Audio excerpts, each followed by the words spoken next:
విత్తనములు చల్లడానికి కర్షకుడు వెళ్ళాడు. అతడు చల్లుతున్న సమయంలో కొన్ని విత్తనాలు దారి పక్కన పడి తొక్కబడ్డాయి. ఆకాశ పక్షులు వాటిని తినివేశాయి. మరికొన్ని విత్తనములు రాతి నేలను పడ్డాయి. మొక్కలు మొలిచినను చెమ్మలేనందున ఆ విత్తనములు ఎండిపోయాయి. మరికొన్ని విత్తనములు ముళ్ల పొదలలో పడెను. ముళ్ల పొదలు వాటితో మొలిచినందున వాటిని అణచివేశాను. ఇంకొన్ని విత్తనములు మంచి నేలను పడినవి. ఆ విత్తనములు మొలిచి పెరిగి నూరంతలుగా ఫలించెను.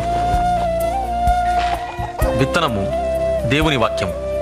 త్రోవ ప్రక్కన పడిన విత్తనములు ఎవరనగా వారు వాక్యం వింటారు, కానీ అపవాది వచ్చి వారి హృదయంలో నుంచి సందేశాన్ని దొంగిలించుకుపోతాడు. వారి నమ్మి రక్షణ పొందకుండాట్లు చేస్తాడు.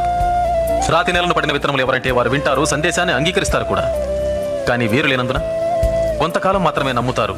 ముళ్ల పొదలలో పడిన విత్తనాలు ఎవరనగా వారు వింటారు, కానీ ఈ జీవన సంబంధమైన విచారముల చేతను ధనభోగముల చేతను అణచివేయబడి తద్వారా ఫలింపని వారు. మంచి నేలను పడిన విత్తనాలు ఎవరనగా యోగ్యమైన మంచి మనసుతో వాక్యము విని హృదయములో భద్రపరచి దానిని అవలంబించి ఓపికతో ఫలించువారు.